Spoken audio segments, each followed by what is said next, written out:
네, 여러분 반갑습니다. 용수TV의 용입니다. 오늘은요, 지난번 그 대통령의 언어에 대한 얘기에서 좀 정치에 대한 또 토크를 좀 한번 해볼까 합니다. 이번에는요, 정치 참여에 대한 얘기를 한번 해보죠. 여러분은 혹시 정치 참여를 하고 계십니까? 사실 대한민국 국민이면 누구나 쉽게 또 중요한 정치 참여는 첫 번째는 바로 투표죠. 투표를 통한 정치 참여는 가장 힘을 가진 이 정치 참여라고 할 수 있는데 오늘 그 정치 참여에서 그 다음에 또 이어지는 활동들에 대한 얘기 좀 해볼까 합니다. 이 투표는 모든 국민이 합니다. 근데 투표를 하다 보면은 특별히 내가 이 정당에 이 정치인의 관심을 가지고 또 지지를 표할 때가 있습니다. 그렇게 되면 어떤 정치 참여죠? 정당 활동을 하게 됩니다. 저도 이제 그 저희 지역 포항에서 당협을 통한 정당 활동을 통해서 정치 참여를 이어오고 있습니다. 특히나 요즘 청년들이 이 정치 참여, 이 정당 활동을 많이 하는데요. 제 주변에도 이제 SNS를 통해서 이 정당 활동을 하는 청년들을 쉽게 찾아볼 수가 있습니다. 그런데 최근에 여러 좀 정치적인 이슈와 사건들을 보면서 이 주변 청년들의 이 정당 활동을 통한 좀 회의감 뭐 이런 내용들의 그 글들을 많이 접하고 많은 얘기를 듣게 됩니다.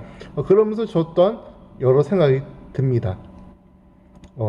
물론 우리가 국민으로서 또 앞으로의 미래를 이끌어갈 이 청년 세대로서 정치에 관심을 가지고 정치에 참여를 해야 한다는 명제는 분명한 거죠. 하지만 한번 생각해 봅시다. 정치 참여, 정치에 관심을 가지는 것이 오늘날 나의 삶보다 더 중요한가? 그렇지 않다라고 생각합니다. 내 삶이 먼저가 되지 정치가 내 인생의 먼저가 돼서는 그거는 좀 어불성설 맞지 않다라는 생각이 듭니다. 그래서 우리가 자신이 지지하는 정당과 정치인에 너무 과몰입할 필요는 없다라는 얘기를 하고 싶습니다. 이게 정당과 정치인에 너무 지나치게 가몰입을 하게 되면 어떻게 되냐면요. 내 삶의 모든 영역, 이 스탠스가 정치라는 이 키워드에 포커스가 맞춰지게 됩니다. 그렇게 되다 보면요. 이런 정치적인 가십이나 이슈, 사건이 생겼을 때 어떻게 됩니까?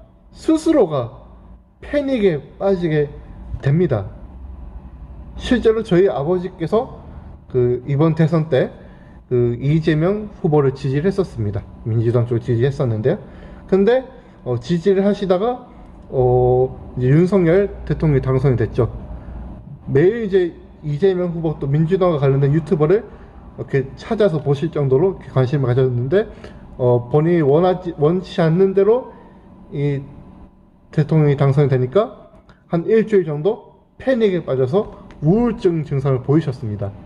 이렇게 너무 지나치게 어떤 자신의 정치적 이념에 따라서 지지하는 정당과 정치인의 너무 이제 포커스를 맞추게 되면 그렇게 나의 어떤 심리, 정서적인 부분까지 힘들어질 수 있는 상황까지 올 수가 있다라는 얘기입니다. 그래서 무엇이든지 이 정치뿐만 아니라 무엇이든지 우리는 적당한 거리와 기준점은 필요합니다. 예. 그리고 또 이것이 그 종교 활동, 신앙 생활에서도 동일하게 적용이 되는 것 같습니다. 저는 원래 정말 굉장히 그 절실한 크리스천 기독교인이었는데 지금은 교회는 잠깐 다니지 않고 있습니다. 그래서 제가 생각했을 때 특히 이 한국 기독교, 개신교 이 교회에서의 가장 큰 문제점을 꼽으라면은 이런 부분이지 않는가 싶습니다. 너무 지나치게 신앙생활, 종교활동이 교회 생활에 헌신하게 만드는 이런 것들이 건강한 신앙생활 하지 못하게 만드는 거죠. 자, 그렇습니다. 이처럼 내가 없이 단순히 주변의 어떤 특정 관심사나 특정 집단에 이끌려서 따라가게 된다면은 한순간에는 분명히 회의감과 또 무기력감을 경험하게 될 겁니다. 그래서 우리 이처럼 정말 건강한 신앙생활, 또 건강한 정치 참여, 그리고 건강한 인간관계가 필요한 그런 우리 시대를 살아가고 있지 않는가 생각을 해봅니다. 그러면서 우리는 앞으로 우리의 미래를 위해서 또 나를 위해서 어떤 정치 참여를 해야 될까? 이런 부분도 한번 생각해 보면 좋을 것 같습니다.